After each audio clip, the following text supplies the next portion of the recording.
What is up, everybody? Shauna D Man here, and welcome back to the channel. Hope you guys are doing great. Hope you guys are having yourselves a great week. We are here with March Madness as Auburn goes and wins their first game against Alabama State 83-68 in a game where in the first half, lot raised some eyebrows, got people concerned, but came out in the second half with a strong performance and played like the Auburn team that we know they are capable of by winning by at least 20 points. Although I believe the spread was like 31 and a half.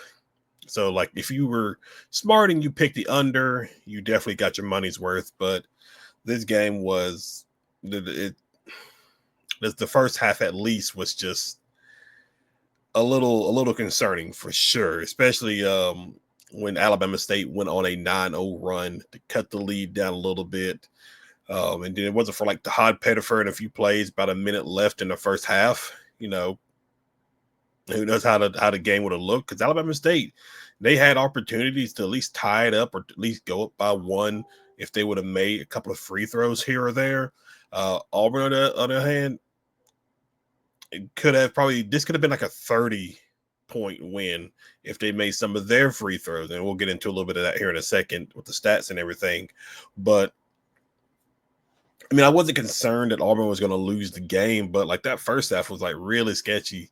And I think I saw earlier where like Stephen Pearl called out both Janai and Chad Baker-Mazara because they just seemed to have like they just didn't seem like they were there. Like just at least in the first half. The second half was a little bit different, but in the first half, a little flat. I don't want to say this whole team was flat because like Miles Kelly, 20 points. I think he had like 7 threes in this game. Hod Pettifer, he came along. He showed up. Shaney Johnson showed up. And that's something I mentioned on Wednesday was that if Auburn's going to make a run to the national title, they'll need guys like Chaney and Hod to really step up when their names are called for coming in off the bench. And they did that today. Janai Broome, I believe, had finished for like 16 points or so. Miles Kelly, 20 points. And then both Chaney and Hod both finished with double digits. So you got production out of your team. You didn't get much out of like Chad Baker for the most part. Denver did what he needed to do. I think he had like 9 points, which is usually what he averages, like 9, 10, 11, 12 points, something along those lines. But one of the things was about this game was Alabama State was that they don't really have much of like offensive threats outside of their top 3 players. Like it was like, I think it's CJ Hines, Matlock, the Alabama State coach's son, and I think O'Corn was his name. I think he was the third player, because they were averaging like 12, 13, 14 points a game. Didn't do much. I think only one got into double digits the entire game, and I think that was like Matlock, the coach's son. I think he had finished with like 20-something points, but it was a little frustrating to say the least in the first half, and that's really what the concern was in this first half. Was just there was a moment I was watching where like Alabama State was able to get back-to-back rebounds and then score a point. And it was like one of those things that we have seen from Auburn time and time again, especially down the stretch of the season in some of their losses, where teams get second, third, even fourth chance shots, and they eventually hit them because they got so many opportunities. They eventually hit them. I thought Auburn did relatively good rebounding. Now, Auburn was a little bit bigger team than Alabama State, except for like they had a 6'10" dude and a 7-footer. Which I thought, I was like, ooh, I don't know if I like that. It could be a little tricky, but for the most part, Auburn had the size advantage against Alabama State. So, and it didn't seem that they really went with that. A lot of Alabama State was like going at the zone, or even when the ball got into Janai Broome's hands, was immediately double teaming him. But then again, that opened up for like Miles, Hod, Denver, Chad, for guys to make 3-point shots, and that's what's needed. We didn't necessarily see that in the game against Tennessee, really in the second half, I believe, where when Tennessee started to double team Janai Broome, he would kick it out to somebody, and none of the guards could make threes to take advantage of that. In this situation, in this tournament, a lot of teams are probably going to do that. They're probably going to force Janai to kick it out to one of the guards, and those guards are going to have to make shots, plain and simple. It's like these are like even Tanny Johnson, not so much, but like Chad, Denver, Miles, and Tahad, these guys can shoot the ball relatively well. So there's going to be opportunities for them to shoot three-pointer shots. And you saw that in the second half, primarily where the moment Janai Broome got the ball in the post, an extra defender for Alabama State would quickly move in. He kicks the ball out, then they'll kick to somebody else, or they take a shot, and then it ultimately ended up in a 3-point kind of shot. So that's the kind of stuff that Auburn will more than likely need to do going forward in the tournament, because people are going to try to take Janai Broome away. He had a double-double, I think, today. It was very quiet. I think he had like 15, 16 points. And a lot of that was just because the way Alabama State was defending. So it's gonna be a lot different challenge on Saturday when they play Creighton, who basically bushwhacked Louisville. But we'll get into that in a little bit. But as far as things go in regards to this game, so it was Knox, CJ Hines, and Matlock. Those are the three for Alabama State that I kind of said to myself, if Auburn can, lock down at least one, maybe two of these guys, you have a good shot of winning. They were able to do that relatively well, but two of them got into double figures, but everybody else really didn't. The rest of their bench or rest of their players weren't really a factor in the game. They've got points, sure, but they weren't like a huge factor that you have anything to worry about. It was mainly just three players for Alabama State.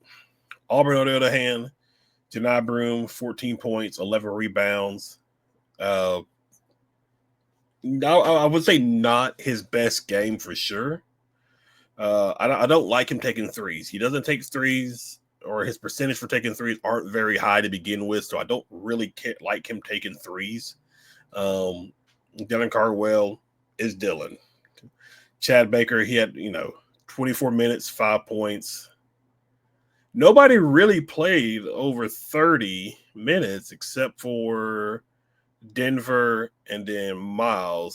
But by that point, Auburn was relatively winning by at least 10, 15, 20 points. So as soon as Auburn got up to like a certain point, I think it was like 4 minutes left in the game, Bruce pulled out Janai and sat him the rest of the way. So but then look at Chaney, 13 points, 7 rebounds. Tahad, 16 points, 5 rebounds. I like what we got from Tahad and Chaney. I just need a little bit more from Chad and Denver, because again, I think I talked about this on actually yesterday's video, predicting how far Auburn would go, is that when it comes to, because like guys like Jaheim Hudson, Chris Moore, when they come in the game, they're not really going to give you stuff offensively. So it's imperative that your starters and Chaney and Tahad give you something offensively. They give you points, because you're bringing in two guys who, well, really three if you want to count Dylan, but Dylan is who Dylan is. But you're bringing in two guys in Jaheim and Chris Moore who provide more for you on the defensive side than they do the offensive side. I would have liked to see maybe Jakai Howard get a little bit more extra minutes, just to add an extra offensive weapon onto the court. But it is what it is. But they got the win. It wasn't pretty to start things out, but you got the win. Field goals, 45%. I don't like taking 35 3-point attempts. I don't necessarily like it. unless you are hitting those at a high clip. Now, again, Alabama State was kind of doing zone and double teaming Janai Broom at times. So in that situation, okay, you could shoot a three, but they were shooting the three a little bit too much for my liking. And I didn't care for that, but because they actually probably shot maybe 10 more, about 13 more threes than they normally do. They usually average about like 22, 23 attempts a game. But again, like 34%. It's like I just don't like taking that many threes unless you're like consistently hitting them. Most of those came from Miles. And then Alabama State, relatively good. And they're not. I don't want to say they're like a good 3-point shooting team, but they're able to get some shots. Auburn went to the line a good bit, but 18 of 32. Don't really like that either. That needs to be a little bit better because that's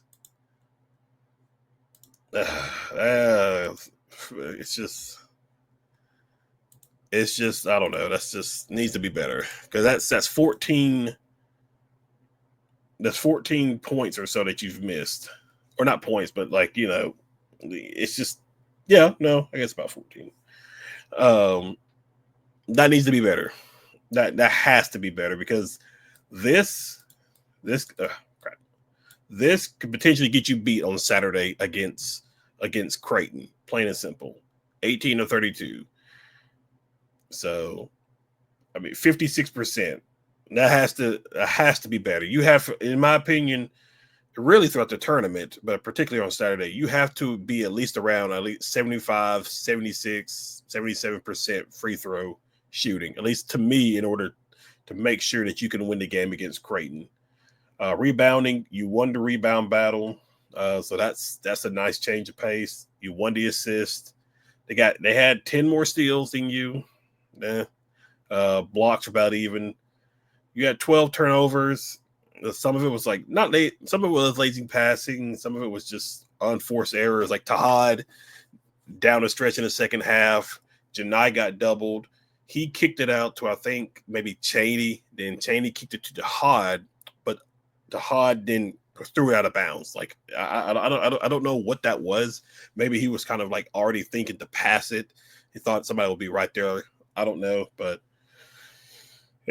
fast break points. You had 8. They had 10. You won the battle in the paint, which is nice. And then you fouled less while they fouled more. And now another thing that Bruce Pearl has talked about, and a lot of Auburn fans have talked about in particular, is that Auburn has this knack for getting teams to the foul line way too often. In this situation, you went. They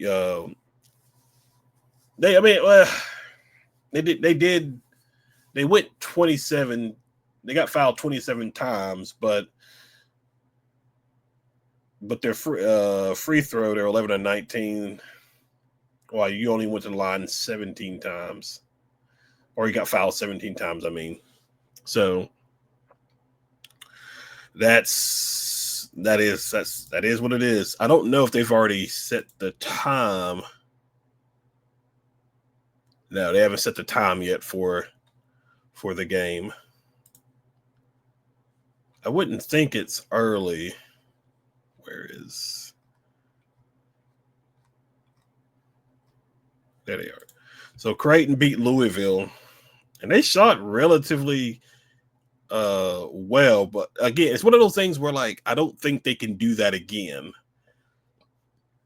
It's just like 45% from 3. I don't think they can. That's something they can replicate. I think that was just Louisville didn't defend relatively. And I watched that game. Louisville didn't really defend all that well. 57% field goals. Auburn's plan is going to be to have them make tough twos and keep them off that 3-point line. If they make twos, it is what it is, but you can't let them go wild from 3. They went to the line a good bit, 14 of 21. They have one player. Where's he at? 20. They had two guys, 22 and number 11. He's number 11, I think. Oh, here he is.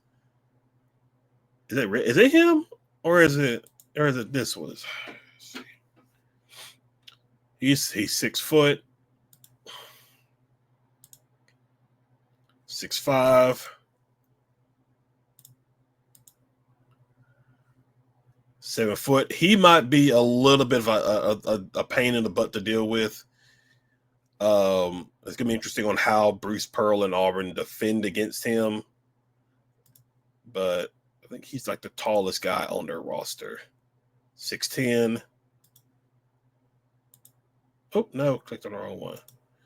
6'10". 6'8". So it's basically like another Alabama State situation where they only have like two guys who are above 6'10". So, and their bench didn't. Somebody, I was listening to Locked On Auburn after the Auburn game, and somebody pointed out that, like, look at this. These 5 starters basically played the entire game. 40 minutes, 39 minutes, 38 minutes, 31 minutes. That's going to be interesting to see on how that translates to Saturday. Now, you do kind of get a day off. Is that enough to rest your legs, especially when you're going against a team like Auburn who uses a lot more depth than you? That's going to be interesting to see. That'll be interesting for sure. But yeah, Auburn beats Alabama State 83-63, getting their win, advancing in the NCAA tournament. We'll see what happens on Saturday when they take on Creighton. But again, I still feel confident that Auburn is going to win the game. They got to come out hot in this game. They have got, honestly, they need to play from the lead the entire way. Like, you need to get yourself a 5, 10, 12-point lead and maintain that lead and potentially try to go to the line and get fouled a good bit. But because I think Creighton will have its opportunities to make their shots and things like that. But it's going to be interesting to see with these guys playing as much minutes as they do, the bench production is going to be a lot more interesting as well, especially when their bench doesn't produce as much, where you'll have Chaney Johnson and Tahad coming in as scorers. So it's going to be interesting for serious on how well they look. So, but we'll see. But all right, guys, that's relatively it. Be sure you hit that like and subscribe button, comment below, and I will see you guys on Saturday after. We'll see what happens, whether Auburn wins or loses. I'll be here Saturday. So make sure you hit that notification button, and I'll see you in the next video.